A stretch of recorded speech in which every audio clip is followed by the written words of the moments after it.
Yay! It's my fantasy football show. You should watch it.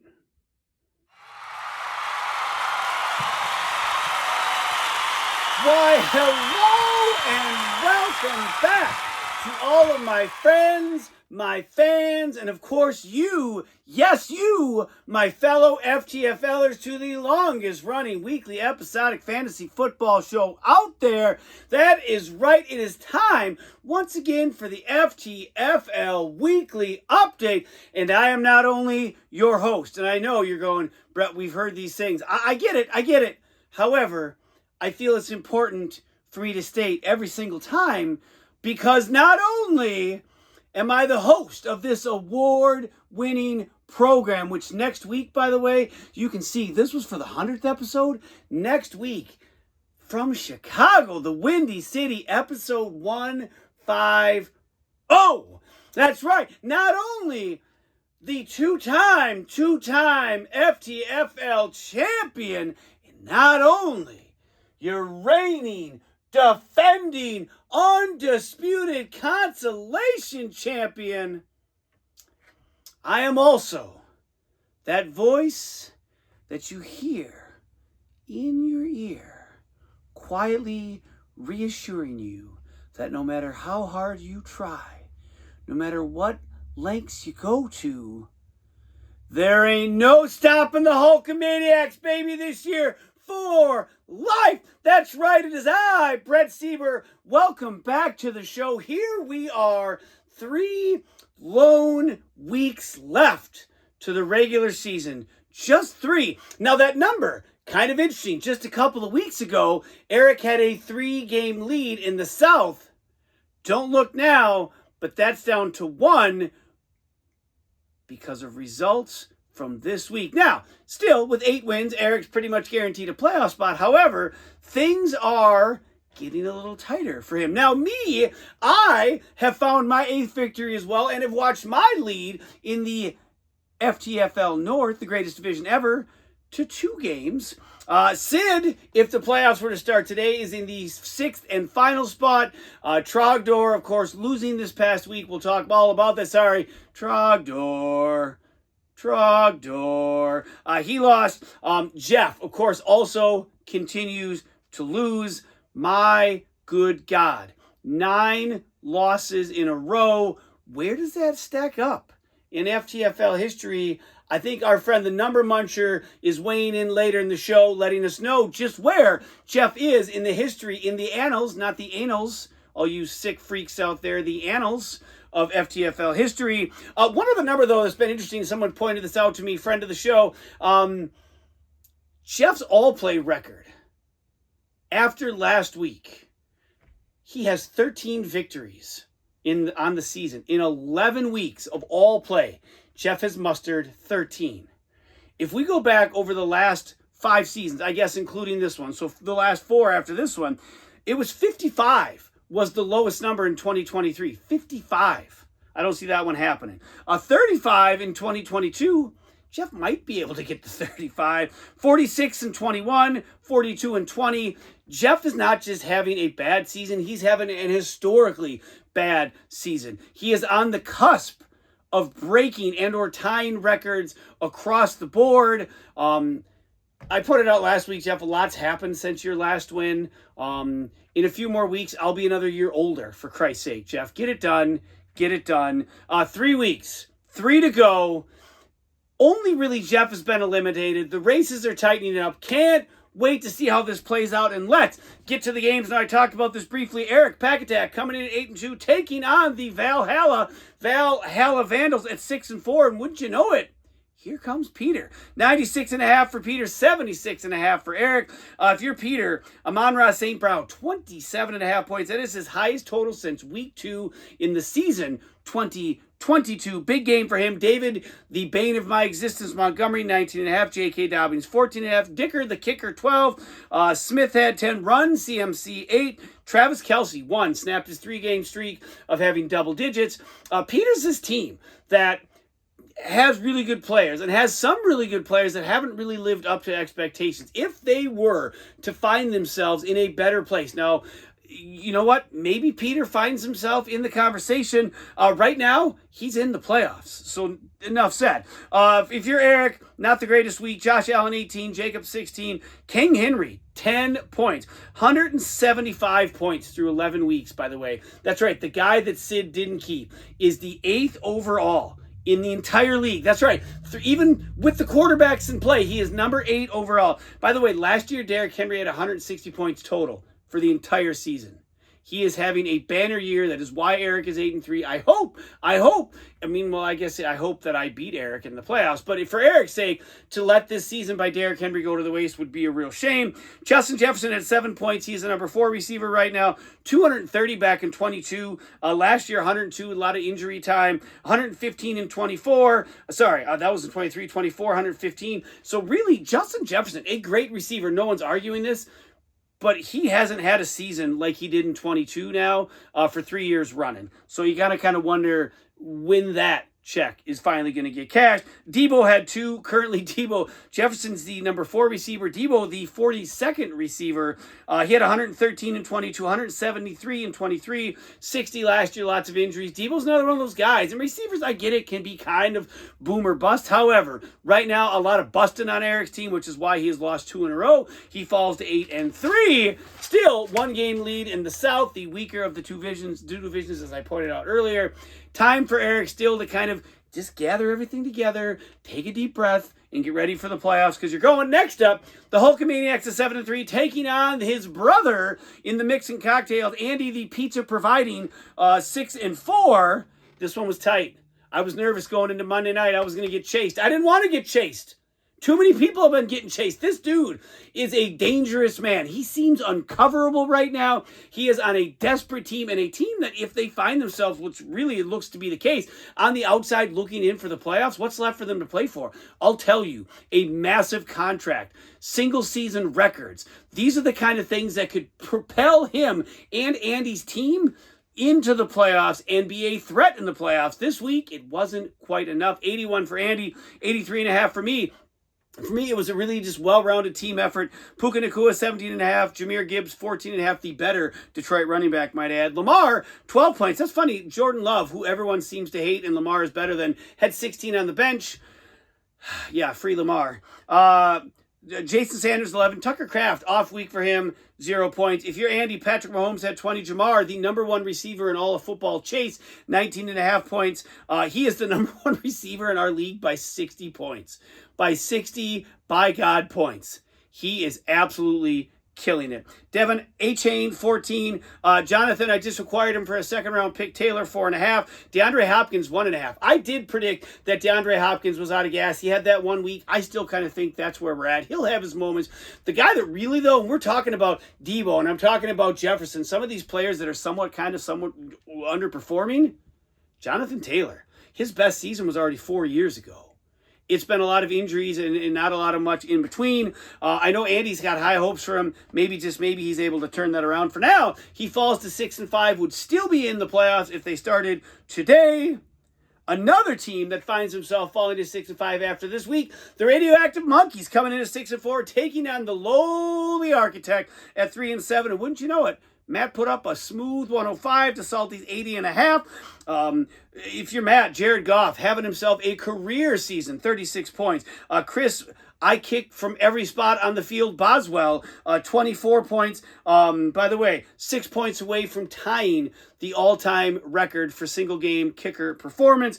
Zach Ertz, 13 points. Kyron Williams, 4 points. Lowest score of the year. Matt has really good players. Matt has not had really great luck. Yes, with this win, he's 4-7 and still 1 game out of the playoff hunt with 3 to go. So things could happen for Matt. And really, again, it's Matt and it's Peter, the only two who have never won a title. Of course, my boy, my ride or die, we'll get to him in a little bit, see what his playoff hopes are looking like. If you're Adam Saltmarsh, you made a big trade a couple weeks ago. Things aren't quite going as well as you'd hope since then. DeAndre Swift, great week, 15. Tyreek Hill, 13.5, second highest point total of the year after week 1. It's been a lot of, we've talked about it on the show in between now and then. Jalen Hurts, 12. The Lions defense, 10.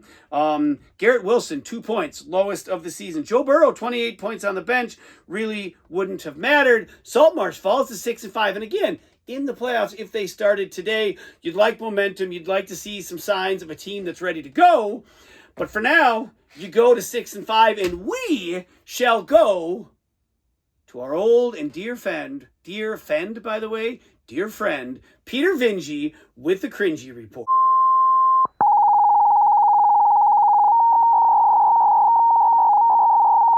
Absolutely have to honor that, but not keeping Derrick Henry. If Eric takes him, wins it all, Sid misses the playoffs, we got to have that conversation. Speaking of conversations to be had,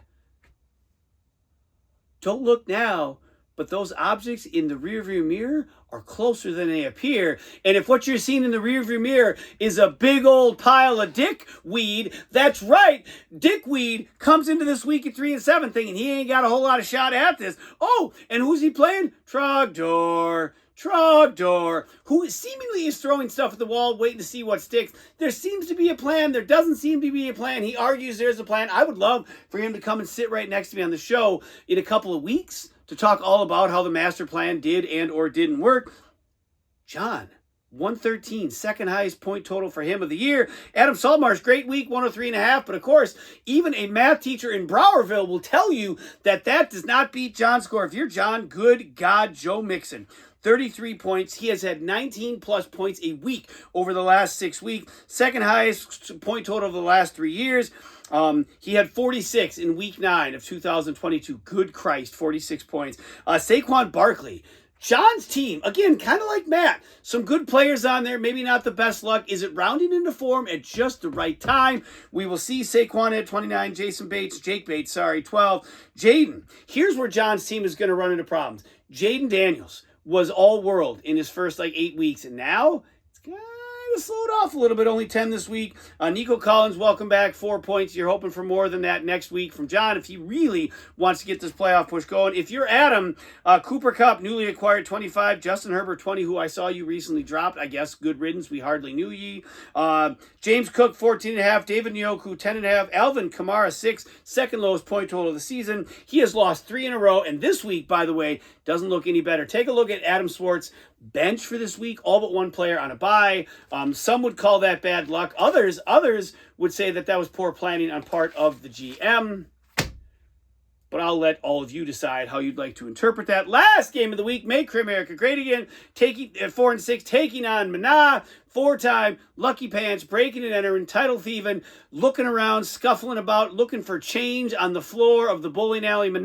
Champ Mana, at 2-8, make it 2-9. We've talked all about it. Peter talked about it. We will continue to talk about it until Jeff finally wins. 76 points for Jeff, 107.5 for Sid. Again, with this victory, Sid climbs in to the 6th and final playoff spot. T. Higgins, 22.5. Brock Bowers, good Lord. No one is talking about the Las Vegas Raiders. No one. Except for Brock Bowers. That guy has been a real light. Juwan Jennings, 17 points. Without Ayuk, with a banged-up Debo and Kittle now out, Juwan Jennings is basically the offense until Run CMC gets his game back. Minnesota, 12 points. Chase Brown, 10.5. Russell Stupid Face Wilson, 4 points. That's what you get for starting him. You should have lost just on really on principle alone. Devontae, where have ye skills gone? Oh, Devontae Adams, 7 points. If you're Jeff, Breece Hall started out the afternoon hot, 23.5. You're thinking maybe this is the time. We're finally going to put a cork in this whole thing. We're going to stop the bleeding. And then the cork popped out, the bandage got soaked with blood, and the bleeding continued. Jameson Williams, 20 points. Again, he was part of that early noontime game where Jeff built a lead, only to watch it again wither away. Jackson Smith, I can't even say his damn name. Jackson Smith Najigba, 11 points. Jeff had 5 players at 4 or under. Jeff Chubb only managed 2 this week. I'm telling you, I've heard that it's not necessarily how much the Chubb gives you, it's how you use it kind of thing. But I don't even know if using the 2 from Chubb is going to get you much of any sort of reaction. CJ Stroud, by the way, if you want to look into where Jeff's season maybe went sideways, yes, it was his 2nd round picks. However, CJ Stroud right now is the 21st quarterback in our league. There are probably free agents out there that are better than CJ Stroud. You should have been looking a while ago, Jeff. He has not played well. All right, let's wrap this up. The stud, the dud, and the number muncher report. Stud of the week, Joe Mixon, 33 points. Jared Goff, 36 points. And a guy that I have yet to talk about this week, the hero of my squad, Geno Smith. And I know some of you are going, wait a minute. He doesn't have Geno Smith. He's got Jordan Love. He's got Lamar Jackson. Geno Smith. That's right. Geno Smith. 10-yard touchdown run with 12 seconds left in that game. Got the win over the 49ers. I hate the 49ers. Stupid-ass team. Also, Andy's defense. Geno Smith runs that touchdowns in. Andy's defensive points go down too far. The Jamar Chase can't quite catch me on Monday. Thank you, Geno Smith. Stud of the week. Dud of the week, Jonathan Taylor. 4.5 points. Now, he averages 10 points a week. Had he gotten his average, Andy would have gotten his victory. So Geno Smith, Jonathan Taylor, both of you are getting Christmas presents. You know what? I'll promise you, because that holiday episode is coming. And I give gifts to everyone in the league. This year, Geno Smith is getting one, and Jonathan Taylor, you just made the list. All right, real quick here. Number Muncher stat of the week. Number Muncher, take it away. Hello and welcome to the Number Muncher here. Today, we're crunching and munching the biggest losing streaks in FTFL history.